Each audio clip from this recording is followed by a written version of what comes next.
Bismillahirrahmanirrahim. Assalamualaikum warahmatullahi wabarakatuh. Dan salam sejahtera untuk kita semua. Perkenalkan, nama saya Andi Amanah Hairia dari Prodi Ilmu Hubungan Internasional dan dari kelas M pengantar Antropologi Sosial.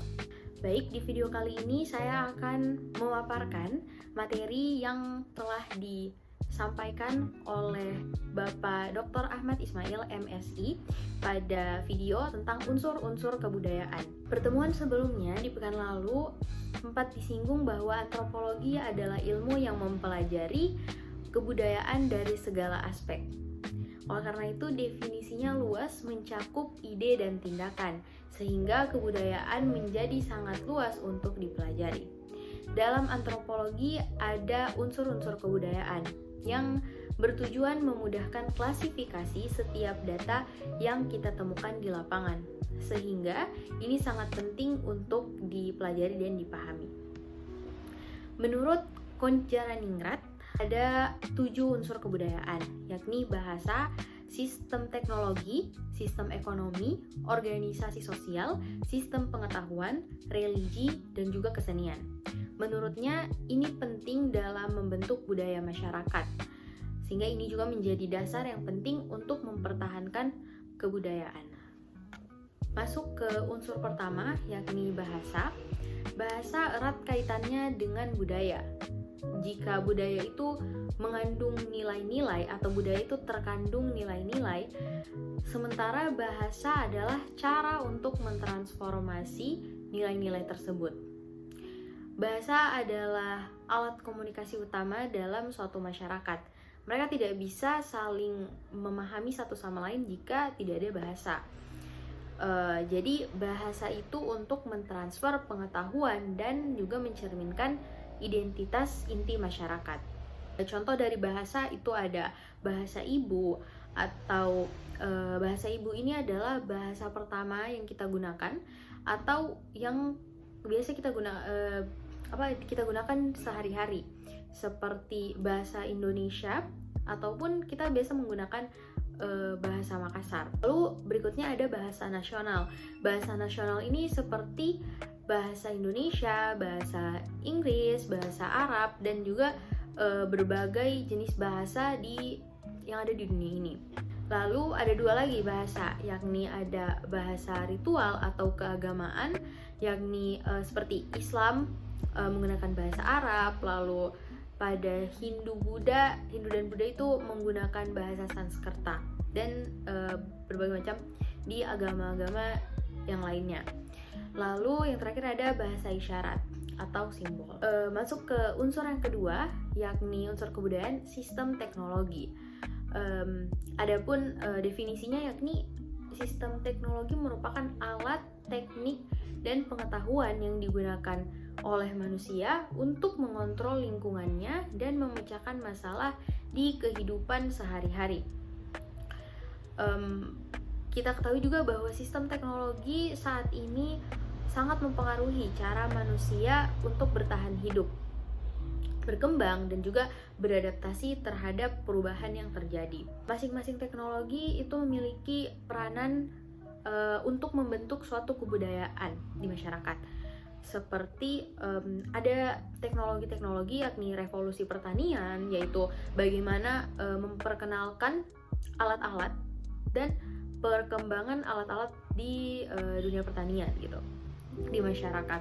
Lalu ada teknologi transportasi yang bisa kita lihat bahwa sekarang ini kalau kita mau pindah atau kita pergi ke suatu tempat tidak perlu menghabiskan banyak waktu. Ada juga teknologi informasi ini juga menjadi mempengaruhi kebudayaan kita secara signifikan tentunya. Hal ini tadi yang saya bilang, teknologi transportasi dan juga teknologi informasi ini menjadi perkembangan signifikan dalam transfer budaya antara satu negara dengan satu negara yang lainnya, lalu antar bangsa seperti itu. Lalu teknologi juga banyak macamnya, seperti teknologi medis, teknologi energi, lalu teknologi bangunan konstruksi dan manufaktur. Pada Pada intinya teknologi ini dapat mempengaruhi kebudayaan lalu gaya hidup yang tadinya kita itu melakukan secara manual lalu beralih ke modern atau sekarang itu serba canggih seperti itu. Lanjut ke unsur kebudayaan yang ketiga, yakni sistem ekonomi. Sistem ekonomi itu mengatur produksi, distribusi, konsumsi barang dan jasa di masyarakat. Jadi mencerminkan bagaimana suatu budaya memandang nilai barang dan jasa, serta bagaimana mereka juga mengelola sumber daya untuk memenuhi kebutuhan hidupnya. Kita bisa lihat bahwa kemudian ada sistem ekonomi pasar bebas, sistem ekonomi terencana, sistem ekonomi tradisional, sistem ekonomi Islam, lalu kemudian ada sistem ekonomi subsisten. Tahapan-tahapan ini kemudian menjadi contoh yang berbeda-beda gitu. Selanjutnya unsur kebudayaan yakni organisasi sosial. Organisasi sosial mengatur hubungan antar individu dalam masyarakat. Pola-pola interaksi, bagaimana struktur masyarakat mengukur interaksi kita, lalu berkaitan dengan unsur yang lainnya gitu. Organisasi sosial ini kan mengatur hubungan dari individu dengan kelompok, lalu kelompok dengan kelompok dan sebagainya. Contohnya itu seperti sistem kekerabatan. Sistem kekerabatan ini adalah keluarga besar dari sesuatu masyarakat. Jadi merupakan jaringan hubungan yang dibangun berdasarkan ikatan keluarga, baik secara langsung maupun tidak langsung, berhubungan darah ataupun berkerabat gitu. Di masyarakat, kekerabatan yang kuat mengatur berbagai aspek kehidupan. Dan juga mereka pasti memiliki aturan yang berbeda-beda di setiap suku bangsanya. Ada ini menarik, sistem kasta. Mungkin di Indonesia ada tapi tidak terkenal, tapi kita coba bahas yang ada di India. Pasti sistem kasta ini terkenal di India. Jadi sistem kasta ini adalah stratifikasi sosial di mana ini melahirkan di mana mereka lahir di tingkatan sosial yang berbeda-beda. Lalu sistem ini sebenarnya sangat abu-abu atau tidak jelas klasifikasinya. Jika mereka lahir di kasta rendah, mereka akan susah untuk naik ke kasta yang tinggi atau bersifat herediter. Jadi mobilitas itu jarang sekali terjadi, bahkan susah seperti itu. Lalu ada juga sistem kelas sosial. Nah, sistem kelas sosial ini mengacu kepada pembagian secara kekayaan, pendidikan, pekerjaan, dan juga status sosial. Dimana ini itu lebih fleksibel, jadi tergantung kepada keberhasilan yang didapat seperti itu. Dia juga terbalik ya, berbanding terbalik dengan sistem kasta. Selanjutnya ada sistem patriarki dan matriarki. Patriarki ini kekuasaan dipegang oleh laki-laki, dan matriarki adalah kekuasaan yang dipegang oleh perempuan, seperti itu.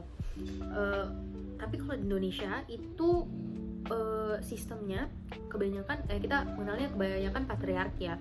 Tapi ada juga di beberapa suku seperti Minangkabau, mereka itu menganut sistem matriarki. Lalu kita masuk ke unsur kebudayaan yang kelima, yakni sistem pengetahuan. Mencakup cara-cara pengetahuan, nilai, dan aturan sosial diwariskan dan ditawarkan sehari-hari. Jadi mencakup norma sosial, hukum, hak, dan juga etika. Pengetahuan yang mengatur kekerabatan dan bagaimana kita berinteraksi, bagaimana hukum adat diterapkan. Jadi fungsinya itu untuk menjaga keteraturan sosial agar tetap harmoni, dan juga nilai-nilai budaya dapat diwariskan dari generasi ke generasi. Tentunya ini sangat penting loh dalam menjaga stabilitas di masyarakat. Nah, kita masuk ke contohnya, yakni seperti berpakaian, hukum adat, penata sosial, dan agama etika gitu. Yang menjadi pedoman masyarakat untuk bertindak dan berperilaku di kehidupan. Lalu unsur kebudayaan berikutnya yakni sistem religi, meliputi kepercayaan, ritual, praktik keagamaan yang ada dalam suatu masyarakat. Seringkali juga menjadi pusat dari identitas budaya dan moralitas suatu kelompok.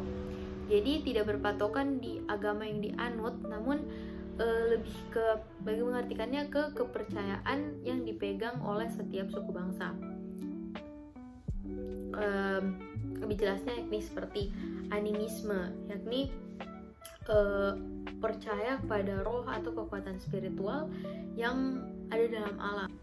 Lalu ada totemisme atau mereka memiliki hubungan interspiritual dengan hewan tertentu yang dianggap sebagai leluhur. Lalu ada agama monoteistik yang dipercaya kepada Tuhan. Lalu politeisme, yaitu mereka percaya kepada dewa-dewa seperti itu.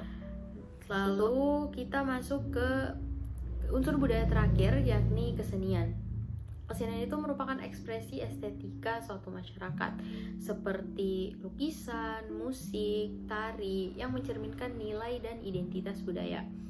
Unsur seni ini menjadi ekspresi dalam setiap suku bangsa yang sangat beragam. Setiap suku bangsa itu pasti memiliki keseniannya masing-masing. Ini juga merupakan ekspresi dari pengetahuan, religiulitas, lalu kekerabatan, dan juga organisasi. Seperti itu, 7 unsur kebudayaan. Lalu selanjutnya, ada 3 wujud kebudayaan menurut Kontjariningrat, di mana kebudayaan ini dibagi atas 3 wujud, seperti yang tadi bilang. Yang pertama itu gagasan atau ide, yakni norma-norma budaya yang kita yakini sebagai pandangan hidup yang ada di dalam kepala kita, yaitu aturan yang tertulis yang mengatur perilaku kita. Lalu kalau ada gagasan berarti ada juga aktivitas atau tindakan. Jadi yang kedua ini adalah tindakan. Jadi tindakan itu adalah dari nilai-nilai yang kita pahami. Yang tadinya gagasan dan norma itu terefleksikan di dalam tindakan sosial yang kita lakukan seperti itu. Dan yang terakhir ada artefak atau hasil karya, yakni hasil kebudayaan fisik berupa benda, pakaian, alat tradisional, bangunan, estetika suatu masyarakat. Budaya material yang merepresentasikan kebudayaan kita. Jadi identitas budaya mencerminkan bagaimana mereka melihat diri sendiri dan bagaimana mereka ingin dilihat oleh orang lain. Berdasarkan unsur budaya dan 7 budaya, akhirnya orang memiliki identitas yang berbeda-beda. Dengan memahami bagaimana unsur-unsur ini bekerja sama, dapat membantu kita memahami keragaman dan dinamika budaya di dalam masyarakat global. Baik, mungkin itu saja yang dapat saya sampaikan tentang unsur-unsur budaya di antropologi. Lebih dan kurangnya mohon dimaafkan. Terima kasih atas perhatiannya. Wassalamualaikum warahmatullahi wabarakatuh.